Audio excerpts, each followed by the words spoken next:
Alright, so I'm finally back in my dorm, and I'm trying something a little bit different. Instead of being up in the vanity, I'm gonna be down at my desk, at least seeing how that works and stuff like that, because I kind of liked being at the desk at home, and with the poster and whatnot. So I'm gonna try that out a little bit, and also, I really don't know a whole lot about poker, just knowing that going in, and, I mean, I'll touch on that a little bit in my review.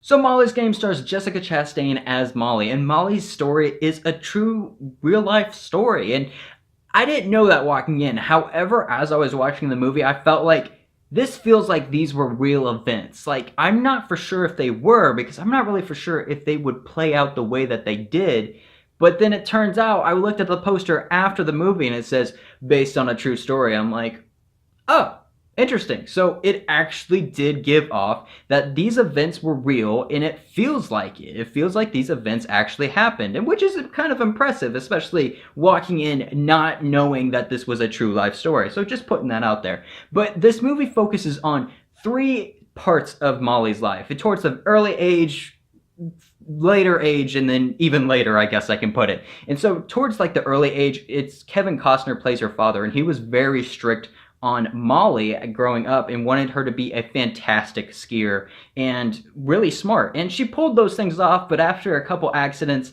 she decided to kind of go away from skiing and end up getting into this gambling, illegal gambling, I should say, with poker. And that's where the second story takes place. And that's where the main bulk of this movie takes place. However, the third story is where Idris Elba plays her lawyer because she gets into some legal trouble. And I'm not really spoiling anything here, FYI, just because these three stories are told at the same time. So you kind of get a sense of what the events are kind of gonna go like as they go. And so this movie, it does kind of feel jumpy at first because there are three stories being told at the same time. So it feels a little jumpy, but after about, I'd say maybe 40 minutes or so, the movie straightens up and focuses more on the poker stuff and has a little bit of the legal side of things and not so much the kid stuff.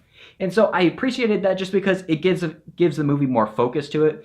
And I mean, just walking in, I found this movie to be really good. I never really had a dull moment. Like, I never felt extremely bored, but I never got really excited about the movie or had really big emotions for this movie either.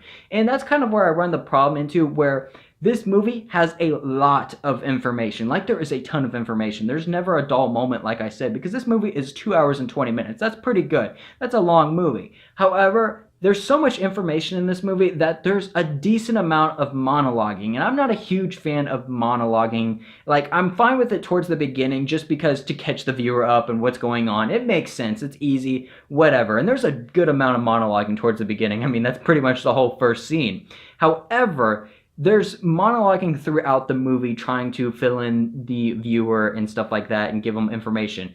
And it kind of makes sense because this true life story there was a book written on it. And so to me, it kind of felt like almost as if they were reading parts of the book, but they never really show that in the later portion with the legal stuff. So I'm not really for sure if that's what they were going for, but that's kind of what I assumed. However, I'm just not a huge person on monologuing constantly.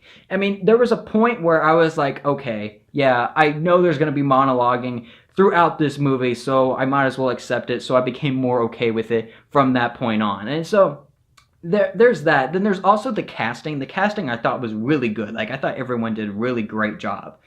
And I mean, I don't know. I found this movie to be good, but it wasn't great just because, I don't know, never really got me excited. However, I feel like people, especially poker players, are going to enjoy this movie more than me because I really don't know a whole lot about poker. But granted, the movie does fill you on the information that you need to know about poker in an orderly fashion that actually makes sense, because I never felt lost during the poker stuff. And so I thought they handled that pretty well. However, the legal side of things is where I was like, I don't know, because there was a couple terms where I'm like, okay, how does that work? Why is this work like this? And so there was a couple events where I'm just like, I don't understand, but I could have just missed something. I'm really not for sure, but that's just something to consider. So that's basically my thoughts on this movie. So for me, I'm going to give this movie a 6 out of 9. It would be worth seeing at matinee ticket price. But like I said, I think people are going to enjoy this movie more than me just because it's never boring. It's never dull. It's an enjoyable movie, and especially for poker players, I think.